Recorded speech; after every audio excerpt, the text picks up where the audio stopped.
Welcome back. Hey, everybody. Hey. Thanks for coming back. Yeah. Thanks for stopping by. Like they just invited y'all into the house for a cup of Kool-Aid, you know? Little Salesforce Kool-Aid, little light blue. Yeah, we'll put a little bit of Salesforce. Hey, look, let's create that's a good idea. How about we do an org for Kool-Aid? Okay. Yeah, we're gonna think about doing that. But on a more serious note, we got a banger for y'all today. We got quite the episode lined up. We got a very, very, very special guest in the house. One that was really pivotal in helping us get situated from a hardware perspective to be able to have this podcast, talk about the crazy things that we talk about, have the guest on that we have. So today we have none other than the myth, the legend, Ted. Chime in. Yeah, TJ Trueh. So TJ's a friend of ours. He's a really good person that we wanted to have on the podcast because TJ's a voice actor and has kind of stepped outside of his comfort zone, his IT career, and has tried something new. And that's pretty similar to what Jay and I have done with the podcast. But we've learned a lot from talking to TJ, and we thought that it would be a pretty great conversation to have and share with everybody here. Yeah, and Ted dropped the bomb, voice actor. I don't know how many of you all know voice actors. I don't. TJ's the first one, and I find it super cool. Super cool. So, yeah. TJ, look, tell us a little bit about yourself, how you where you started, how you got into voice acting, things like that. Yeah, well, I appreciate that introduction. I mean, based on all that help I provided, I expect some royalties once you guys go big time. Right? You can have 100% of nothing. That's there you go. We're gonna pay you the same thing that we get paid. Right. That's how it works in most cases, right?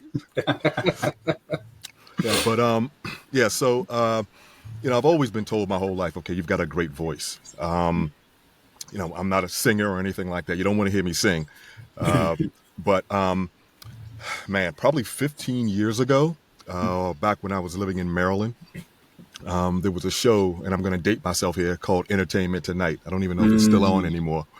But there was a segment on there with a guy by the name of Don LaFontaine. And Don LaFontaine, if you have ever heard a movie trailer, you have likely heard Don LaFontaine's voice. Like he is an absolute legend, right? In the voiceover industry when it comes to movie trailers.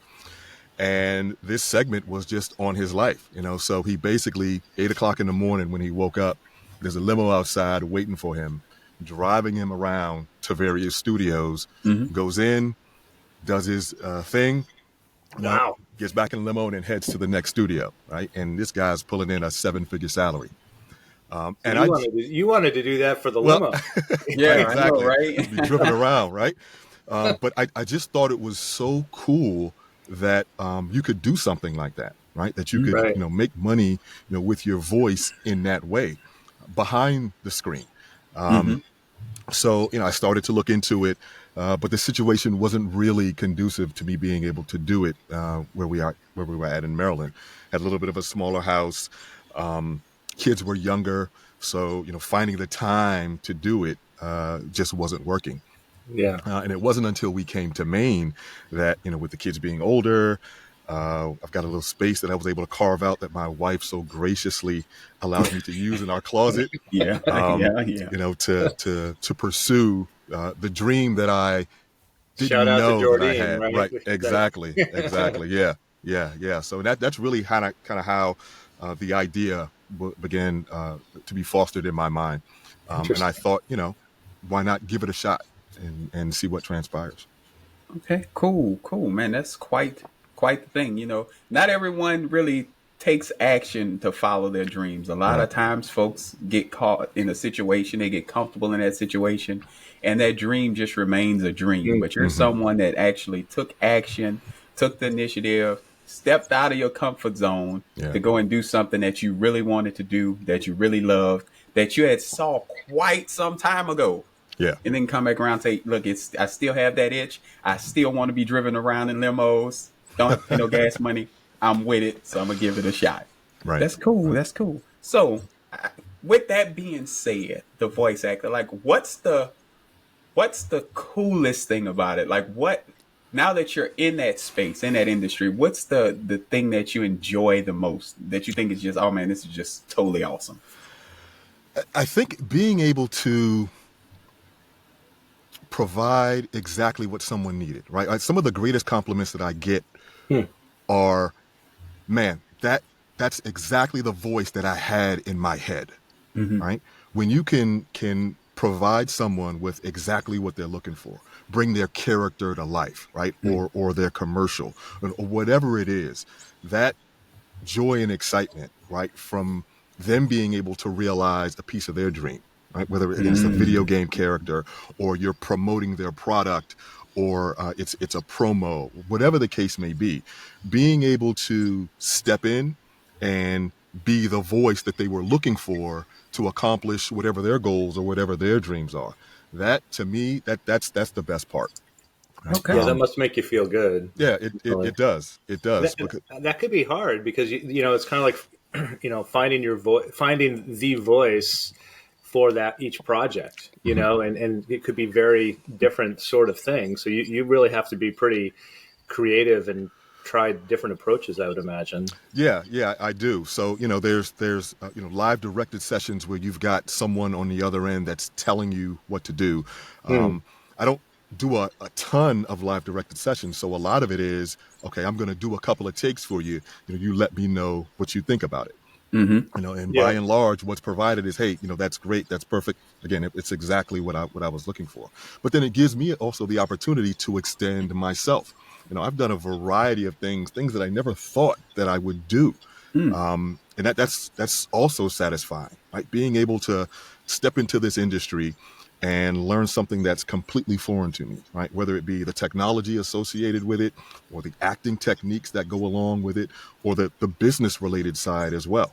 So it's this whole new life that I'm now living related to this business, and Right. it fuels me, right? It's Mm. enthralling to every day you step in the booth.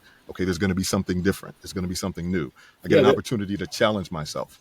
Mm-hmm. Yeah. So, I mean, there must be just so many different things to explore and different aspects of it that um, are just uncovering each time that you do that. Like what's been happening lately? Like what have you discovered or has been new to you like recently?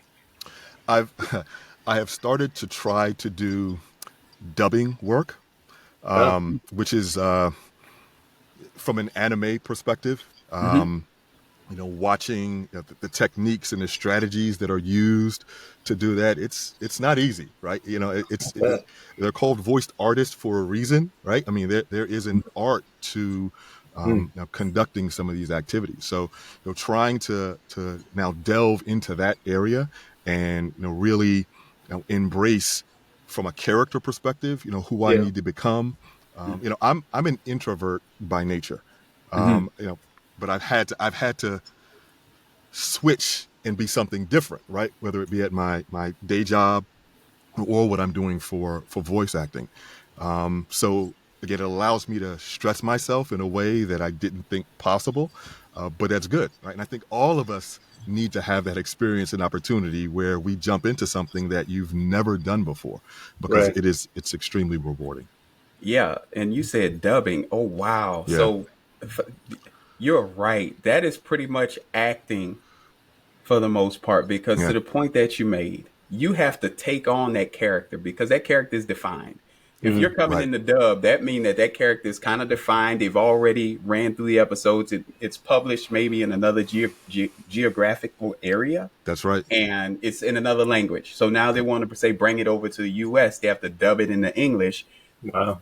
I've You would have to pretty much learn that script first Hmm. and then project that character into your voice to Right. make it believable, because I've seen some good dubs where you were like, "Oh my goodness." It's almost like it started here and then was out. Then I've seen some bad ones. Yeah. Yeah. And the bad ones, they're bad. And they're very easy to be bad. Like it's not Right. you don't have to try hard to mess up a dub. Right. So Exactly. yeah, so to That take sounds a care of lot the like crazy. Salesforce. That sounds a lot, sounds a lot like Salesforce. I've seen some Oh, good ones. I've seen some bad ones. Right. but Ted, you got me sweating. You say it doesn't take a lot to mess up Salesforce. I was dealing with the org yesterday and think I didn't mess something up, but we'll get to that a little bit later. Yeah. I want to rewind to something else that TJ said before he made the comment about dubbing. You also reflected on the business aspect of voice acting, right? So how did you approach or get into the business aspect of it? Because it's not like you go walk in the building, hey, I want to audition just to be a voice Right. actor, like the pretty much traditional route that folks would take to say get a gig or so. So how did you Right. approach that? Hmm. So what I did is I decided early on that I did want this to be a business for me, but Mm-hmm. at the same time, it was managing the risk. Right. I didn't have thousands upon thousands to spend on equipment. Right. And dealing with really high end trainers and going to certain voice academies. So I decided to go the freelance route.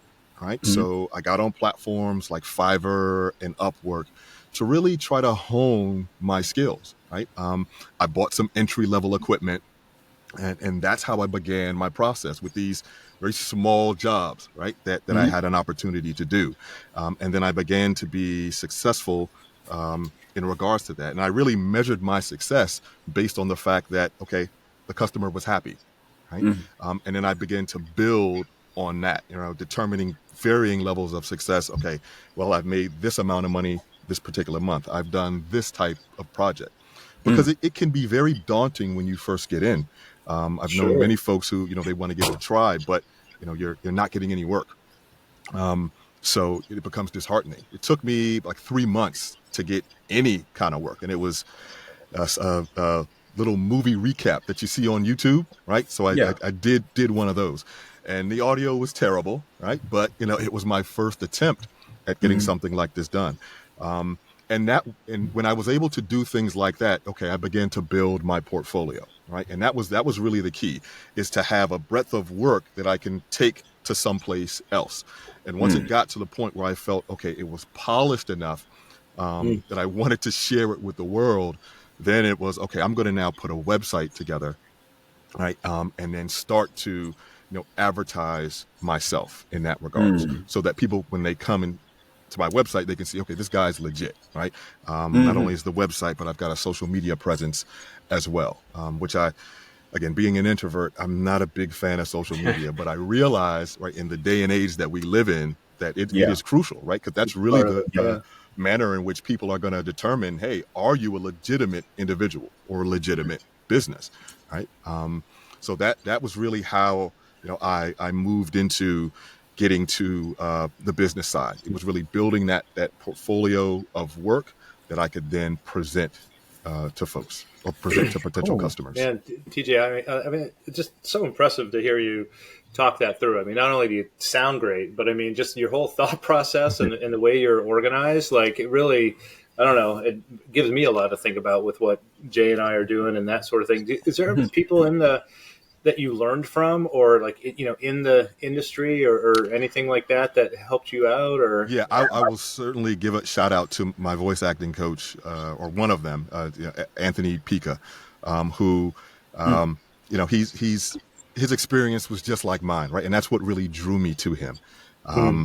He was a teacher, had an acting background, but decided that he wanted to do something different with his life, and then went into voice acting. Starting with doing audiobooks on ACX, which is a great route, but I despise audiobooks. It's the amount of time that it takes to get them done. I love listening to them, but right? to actually do it, it's God bless audiobook narrators. But he and then he would put his experience out there on YouTube, and that's really one of Oh, the individuals that after listening to him for a while, that really motivated me to say, okay, I can do this, right? yeah. And that there are people that don't have that long acting background, right, that can get into this and that can be successful. So after listening to him, and speaking with him, joined his academy. And that was really, how I began to learn. We attend classes on a weekly basis, acting, the technical aspects, and in the business aspects as well. And what I found is important in whatever you do, is to have a community of folks that can support you, right? Okay. People that will help you along the way, give you the advice that you need. Within voice acting, there is certainly a gatekeeper mentality, but people that say, well, you have to do it this way. You Yeah. need to get an agent. You need to do this. You need to do that.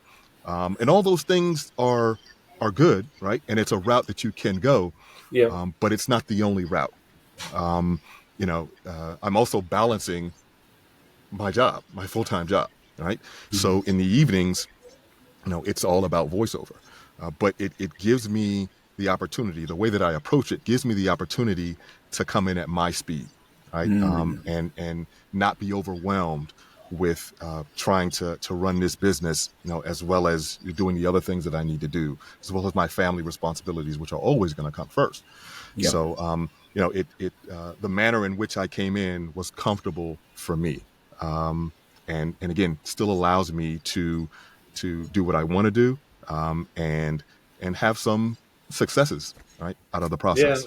I think that's so relatable. I mean, you'd mentioned, earlier in the conversation about, making a move and moving from, one state to another Yeah. state, and your kids growing up, and everything going on with that, and I think that's what we all go through. Like my kids are a little older. I think yours are in the middle. Jay's are a little younger, and there's all this balance. Like we're all working and hard and doing the best we can to find that balance and to do these extra things. And I just think it's really eye-opening and interesting to see how many connections there are between like what you're doing and then you jump into like the Salesforce space, with what Jay and I are trying to do. Like it really kind of comes down to a core thing that connects it all, really.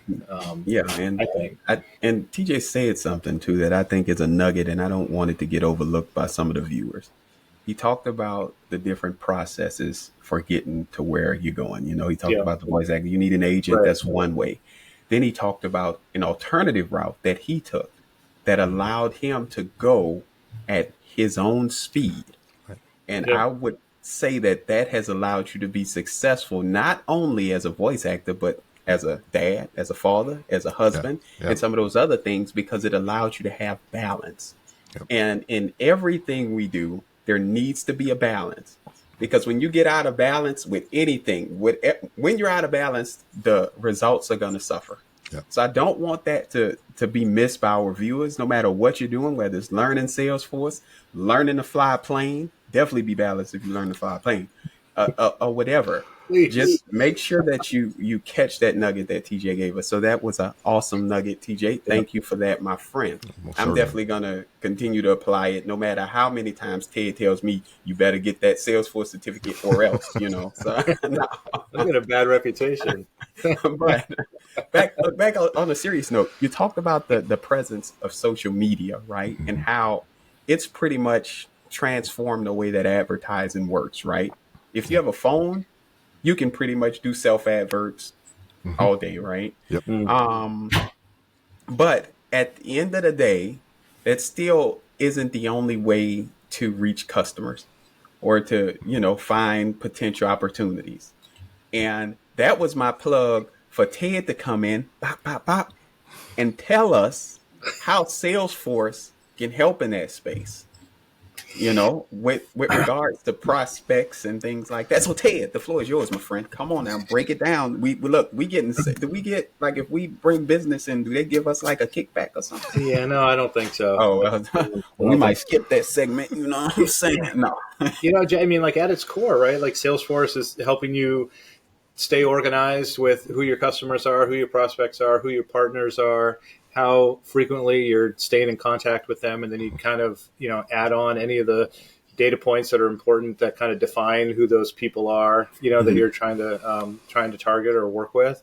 Helps you stay organized with what it is that you're doing. And then you can apply automation to it. And then, AI obviously is the next thing that's coming. one of the great things about Salesforce is how broad it is, and you can work in Salesforce for a long time, like I have. And up until the current project that I'm working on right now at my company, I really have not done a lot with marketing inside of Salesforce. Mm. So Salesforce has some base marketing tools. They've got a couple of marketing, they call it Marketing Cloud now, products that can do things. And then there's also other vendors that you can plug into Salesforce to kind of take marketing to a new level. Salesforce out of the box is not going to do a ton on the marketing front, but there's a lot of great things that you can kind of plug and play and put into it. And some people, their whole career has been based on that sort of experience. And my experience has been in another spot. So I kind of hit a little cloudy area that I don't really know the answers to. So. No, cool. And one of the things for me, that marketing piece, or even for, customer relationship management, right? I'm using a tool now, but it's not as robust as I think it should be. My marketing experience, I started with sending blast emails out, right, to businesses and production companies with not much success, right? It's a learning process, right? I'm trying to figure out what I need to do. And I thought, okay, I really need to narrow this down. So I started looking at minority-owned businesses to target them. But even that, right, it's still a much larger piece of the pie than maybe what I should be looking at right now. So one of the things that I'm trying to do is to really hyper focus, right, on a particular niche. But the problem is trying to keep up with everything. Right. And that's why I was interested in, hearing about Salesforce and some of the capabilities, because it's a lot. Right. Marketing is the lifeblood of any small business. And if you don't do it, you're not going to survive. Now, even on the freelance platforms, it's still a form of marketing that I have to do. Right. I've got to put my demos out there. I've got to put content out there so that people will be drawn to my particular gig, right, within some of these platforms.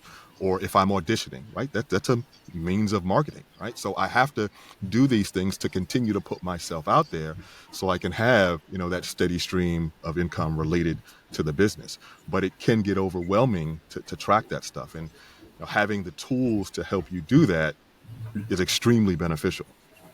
Yeah. Especially on the entrepreneurial front, like you mentioned, right? And you need to be able to reach folks. And Salesforce does an excellent job of that. Just based on my little bit of knowledge of the platform, I can tell that it really has the capability to not only connect you with a wide variety of customers, but also, like you mentioned, one of the ways that you used to kind of judge success was if your customer was happy, right?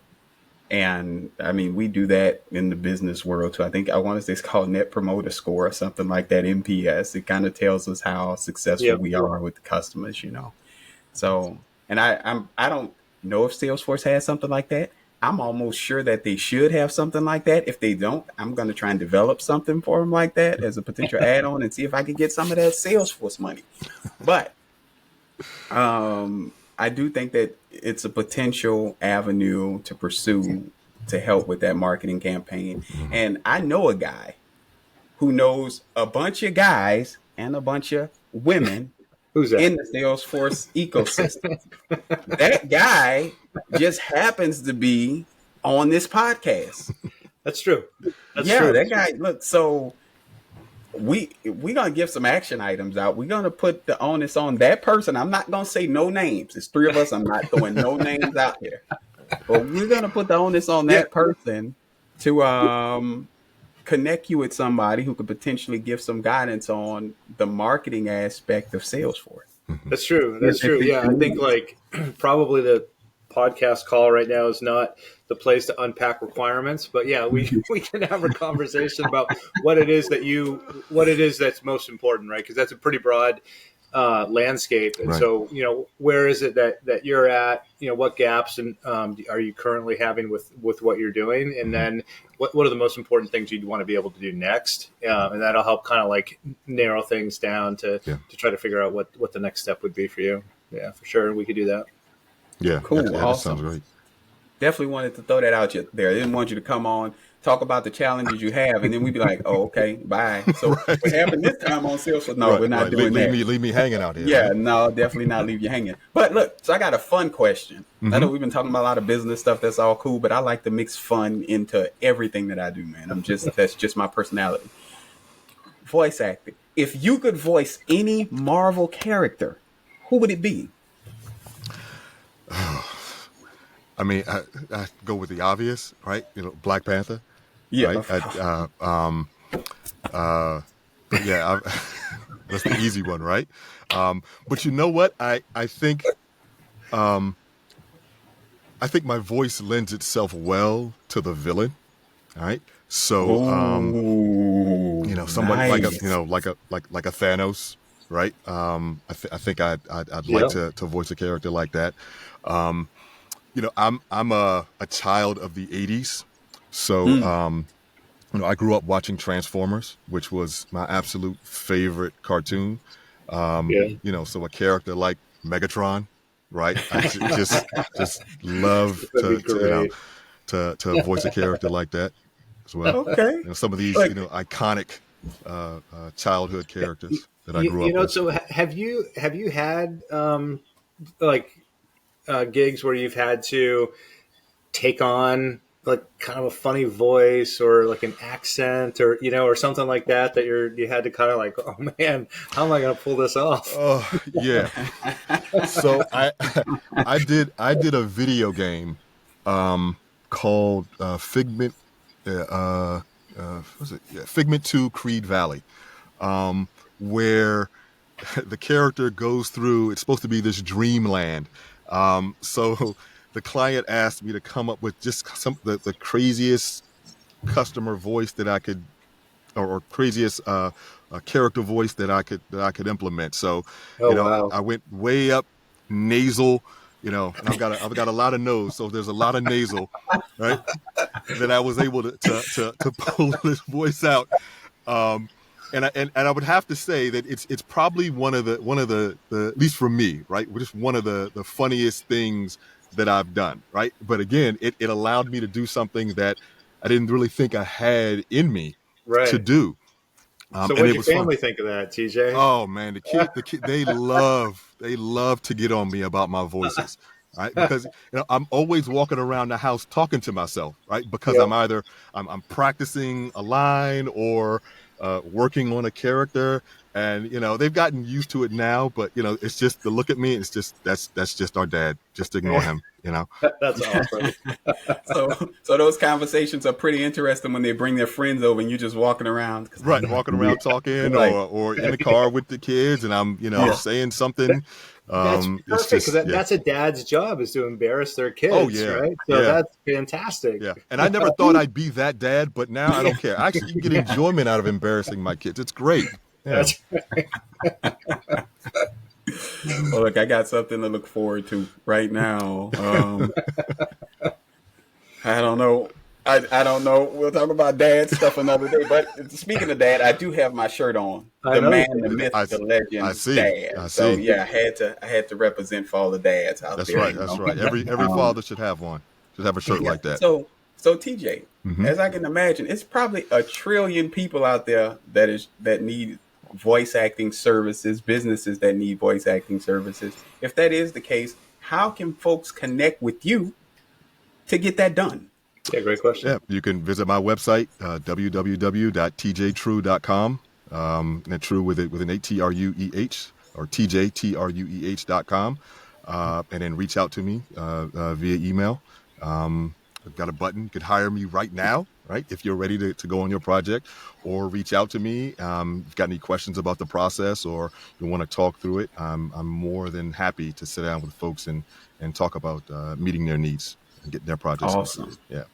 Awesome. That is good to know. So, and look, I'm available for commercials too. I think Ted is as well. I'm not. I got about this. I'm booked actually. I'm Your like book. totally Oh, booked. Yeah. Ted's booked. Apparently, he's got the real acting chops. I see why you do so well on the podcast.